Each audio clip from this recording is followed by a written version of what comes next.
You know. Me? Hello, everybody. I am here today with a very needy cat. But welcome to my channel. For those of you who don't know, I am Irene and I am a language tutor from Italy. And today we're going to be talking about one technique to learn new vocabulary. So let's get into it.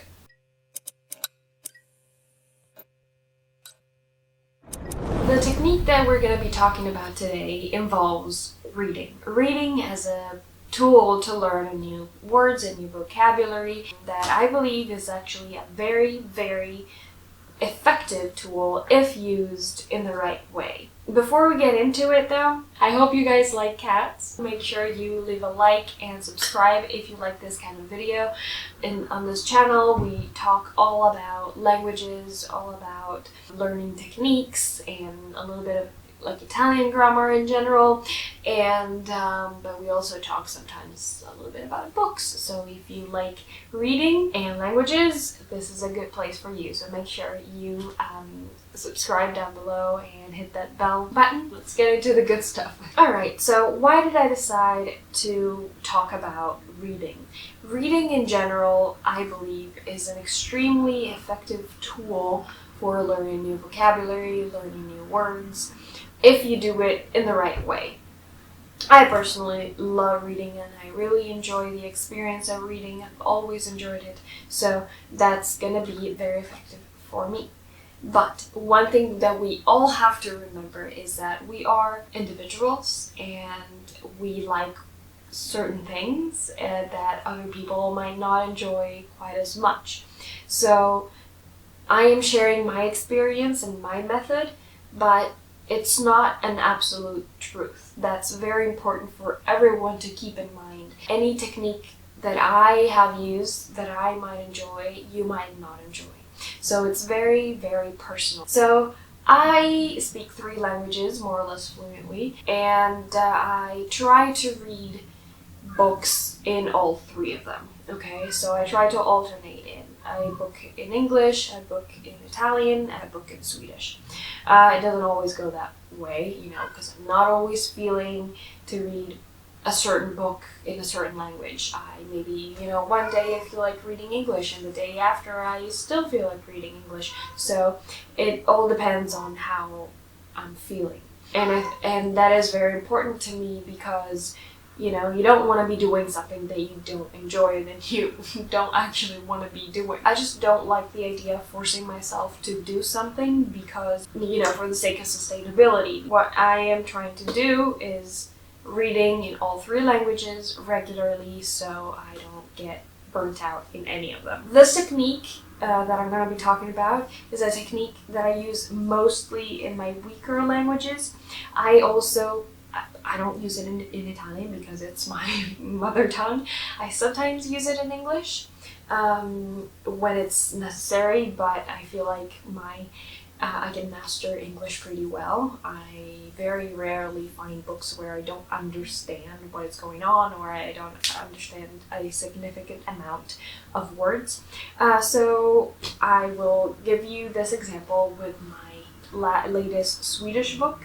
That is Vilsen Världen, that I actually really like. When I read, I make sure I have, of course, my book, but I also have a little notebook where I am going to write the words that I want to learn.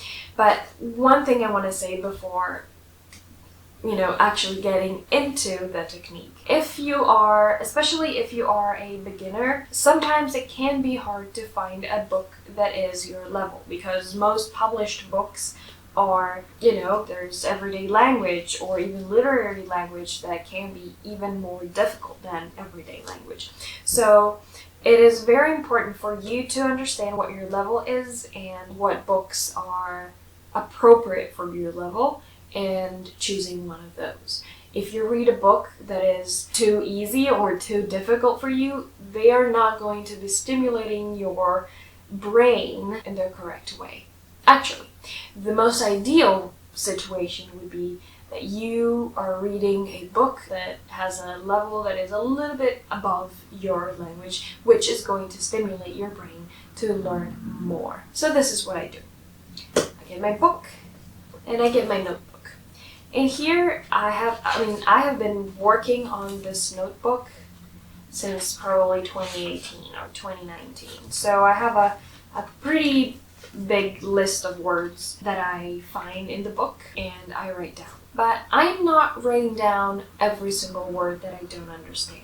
That's gonna make the process of reading very boring, very slow, and you're eventually gonna lose motivation most of the time. Once you find a book that is your level or a little bit above, the thing you are gonna write down the most common words, okay? Words that are repeated over and over again in a book. I'll give you an example.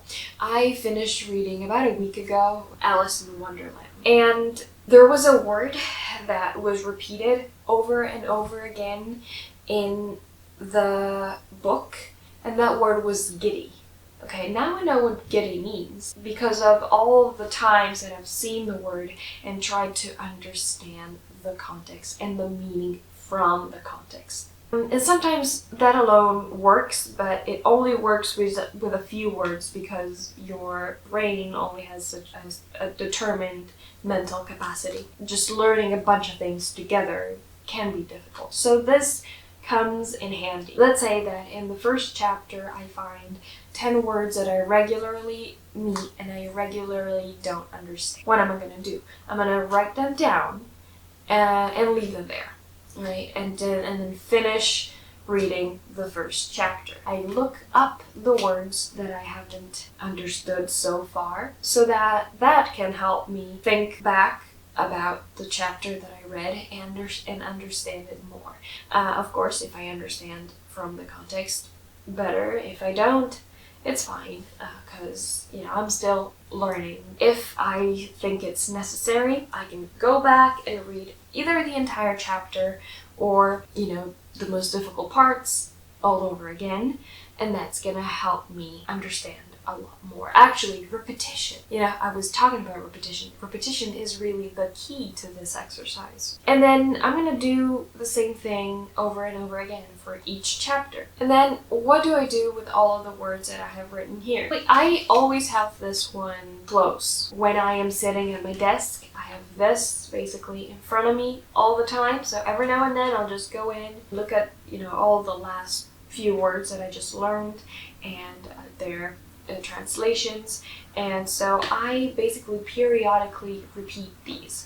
And I think there's some science behind spaced repetition, basically, which I can't tell you. I am sure there are plenty of videos about this. I find that this is actually very, very helpful to me, and that's because the more I repeat one word, the more familiar it becomes, and the more familiar it is, the easier it is for me to transform it from one word in my passive vocabulary into one word within my active vocabulary. So knowing it and using it is not that far anymore because I am so familiar with it. I just repeated it so much.